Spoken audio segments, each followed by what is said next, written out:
Everybody makes mistakes. I did. I'm going to show you what I did so that you can avoid the mistake, or if you make the mistake that I made, you can fix it. I'm Mike. This is Mike R's Shop. Early in the project here on the Stitches Challenger, we had to hang the quarter panel on this car because this is a big part of the structural integrity on a unibody, and the car was doing a lot of flopping around even after we put the frame rail in the car. Part of that process was this whole inner wheel well was rotted out. We built all of that by hand. It's here on the channel, you can find it.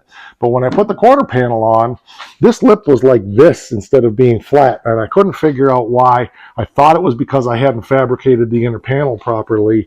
Well, it turns out that what it was this was, I'm exaggerating, but this was sucked way in.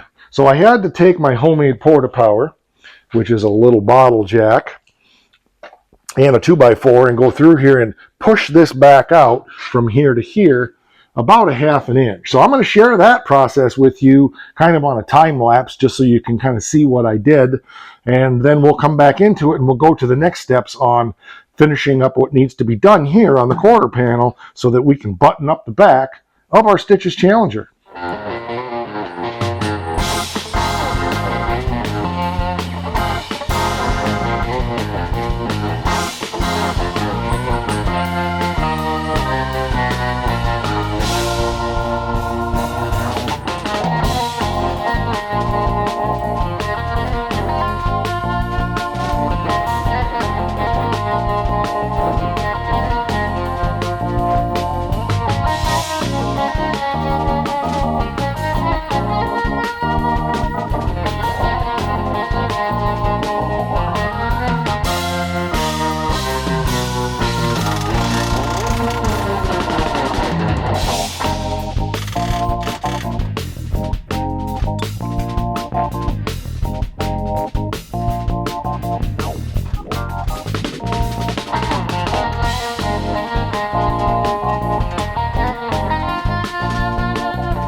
So there you go. Not a big deal. Our lip, because this was sucked in, this was almost flat, and this very pronounced lip here on the Challenger was not really sticking out, like it should. So the next step now is we need to trim our wheel opening, which means I've got a small piece of wheel opening trim, and we need to take a cutoff wheel and go through and cut all of that off. But before we do that, I want to go through and grind down all of my plug welds in here so that I have a nice surface to work on. So there's 1, 2, 3, 4, 5, 6, 7, 8, 9, 10, 11, 12, 13, 14, 15, 16, 17 or so plug welds to go and get those ground up. So let's get that done next.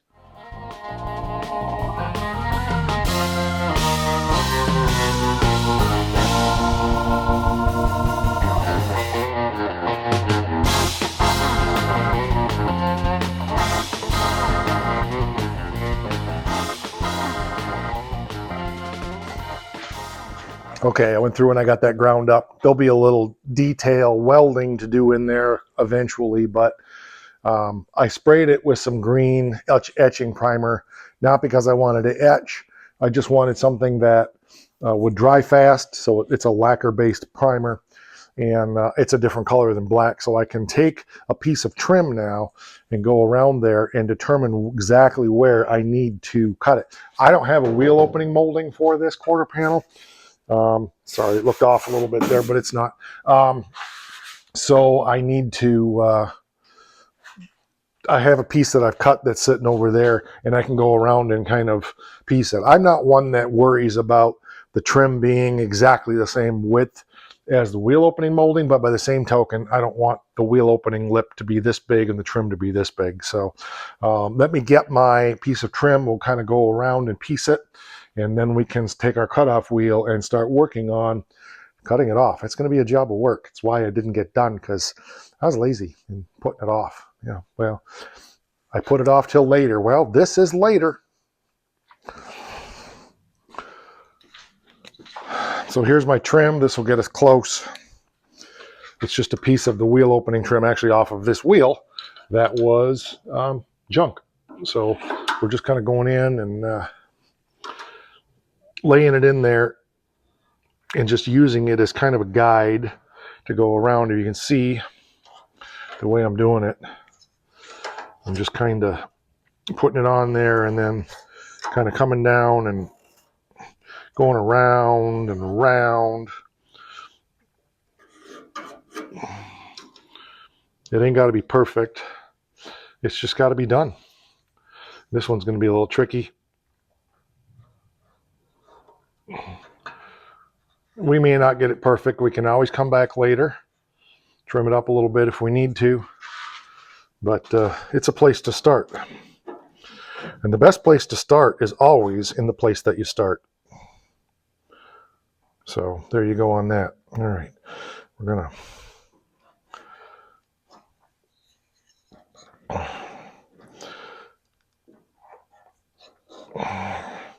So the objective is just kind of to get it in there like a ragu. The edge bothers me. Yeah, that edge there is bent a little more. We're going to have to kind of fudge that one a little bit.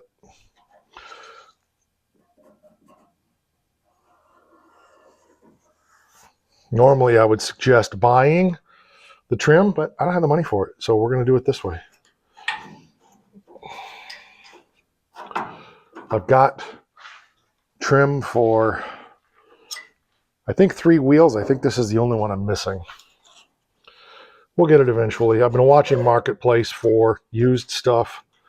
But, you know, it... okay, that's a weird spot there. I got to focus on this. So I'm going to ask you to just go get some coffee or something, and I'll get this finished up from here to here. And then we'll come back and I'll probably have more to say because it seems like that's what I do is say stuff. So there, we got our line drawn all the way around using that piece of trim.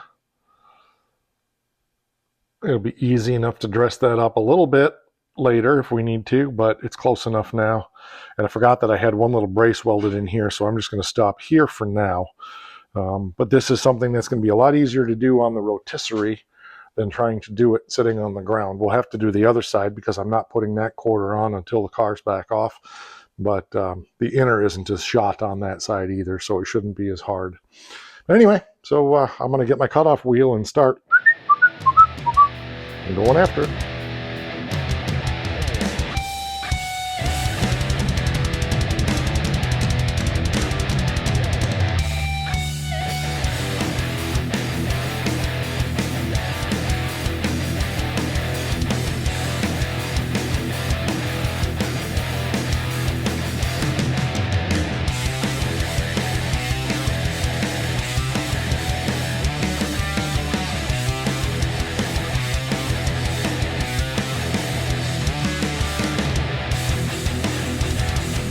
All right, it's trimmed, rough. I need to get a grinding wheel now and just go in there and dress that up a little bit.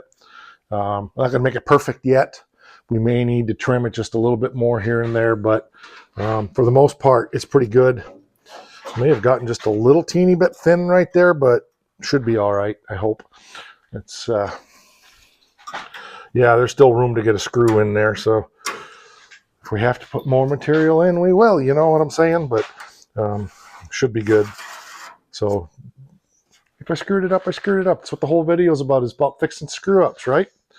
I mean, this isn't a screw up, but no, it's got a good even width all the way around. So I'm sure we're fine. You compare that to the other side. Yep, looks good. Looks similar.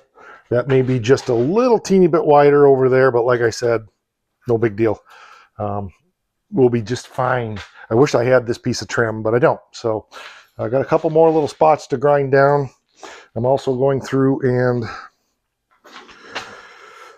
I was tapping stuff with my hammer. There it is. Whew. My lip is just a little bit.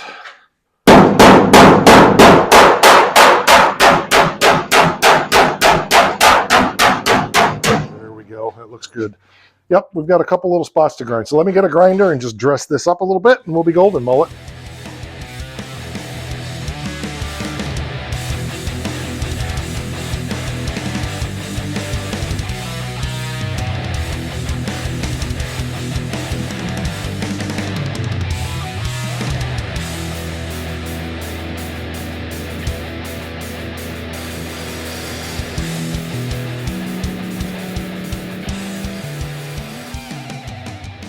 things I've been doing between things. I got my rear end all cleaned up and painted. It's here drying, so that'll be ready tomorrow.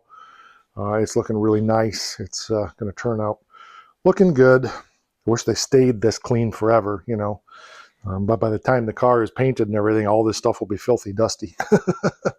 And springs need to be done the same way, so we'll get those done, cleaned up, painted. But here's where we're at. So I went through, and there was a bunch of welds on the frame that I wanted to just dress up a little bit. I don't care if they're gone. It's stitches.